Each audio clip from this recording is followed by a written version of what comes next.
Laí, então me fala um pouco dessa questão do colesterol, que ainda existe esse mito do colesterol. Eu me lembro. Sabe que houve descobertas científicas que mudam esse paradigma. Eu me lembro que eu morei 17 anos nos Estados Unidos. E eu vinha, durante 12 anos, eu era um convidado estrangeiro para falar no Congresso Brasileiro de Cardiologia. E se você perguntasse assim, qual é o lugar que vai ficar mais cheio? É o lugar onde o Dr. Laí Ribeiro vai falar, porque o pessoal todo queria me assistir. A primeira vez que eu falei, Wallace, que o colesterol é mocinho e não bandido, nunca mais ninguém me convidou. Por quê? Porque ninguém pode patrocinar a viagem do Laí Ribeiro para falar mal de droga, para falar mal de remédio. O colesterol, ele aumenta por um mecanismo de defesa. Vou te dar um exemplo. Uma pessoa tem hipotiroidismo. Aí a tireoide não está funcionando. A tireoide, ela cuida do metabolismo do corpo inteiro. Se a sua tireoide não está funcionando, o seu corpo inteiro não está funcionando. Aí, como um mecanismo de defesa, o colesterol aumenta. Aí esse paciente vai num cardiologista. O cardiologista não investiga se ele tem hipotiroidismo. Ele só investiga que o colesterol está alto. Aí ele baixa o colesterol dessa pessoa.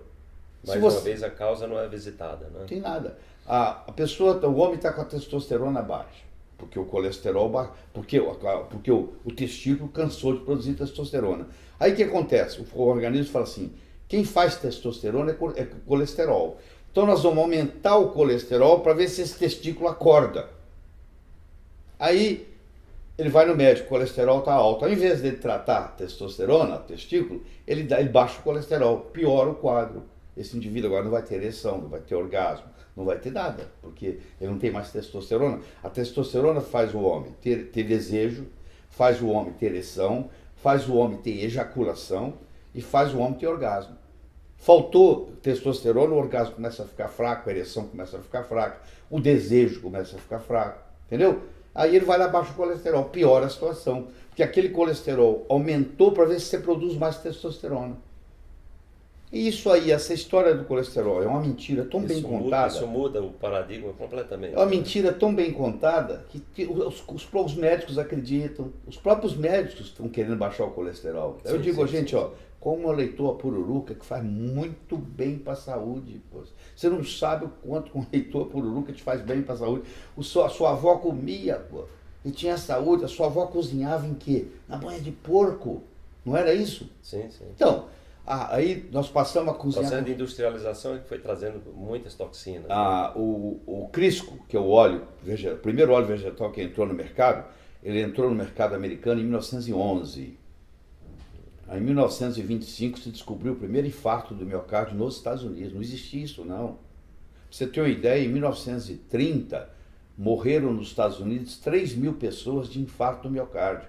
Em 1960 morreram 300.000. Nossa. E aí o que apareceu? Sabe o que entrou? Os óleos vegetais que entraram.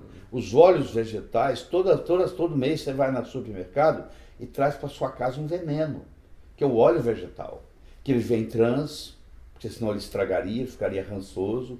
Você coloca ele na frigideira, ele esquenta, ele fica mais trans ainda, ele oxida. A sua avó, ela pegava, fazia com óleo de carne de porco, ela usava, voltava para a panela, lembra que ela guardava com as carnes, tudo ali junto, e não tinha problema nenhum, ela tinha saúde. Existe óleo de amendoim, óleo de soja, óleo de girassol, não existe óleo de canola. Existe óleo canola. Essa preposição faz toda a diferença. Canola não é uma substância da canola natureza. É uma sigla, Canadian Oil Low Acid. Existe uma planta chamada cousa, que se o animal comer ele morre do coração. O produtor não deixa o animal comer cousa. 5% da cousa tem um ácido chamado erúcico, que dá miocardiopatia. O governo canadense conseguiu pegar a cousa e tirar o ácido erúcico dela, deixar só 1%, ao invés de 5%, por isso que chama Canadian Oil Low Acid. E agora vende isso como óleo. Você leva para casa essa canola, que é um veneno, que com 10 anos você tem insuficiência cardíaca. Se o animal comer, ele adoece. Nossa, mãe. Quer dizer, o produtor não deixa o animal comer cousa. Aí você traz esse alimento para casa, esse óleo para casa, você joga ele na frigideira. E traz com o status de que é algo diferenciado, mais caro, né? Esse ácido erústico agora vira um ácido chamado bracídico, que é mais deletério para o corpo ainda. Aí você come isso 10, 15, 20 anos, Aí você tem um infarto. Você entendeu? E o veneno é trazido para casa todo mês. Então eu digo o seguinte, a melhor opção que você tem, se você não quer cozinhar com óleo de coco, que é a melhor opção. No caso, a melhor opção seria o óleo de coco. Seria óleo de coco. É o único no mercado? É o único no mercado. Ou se não, voltar a cozinhar com a sua avó.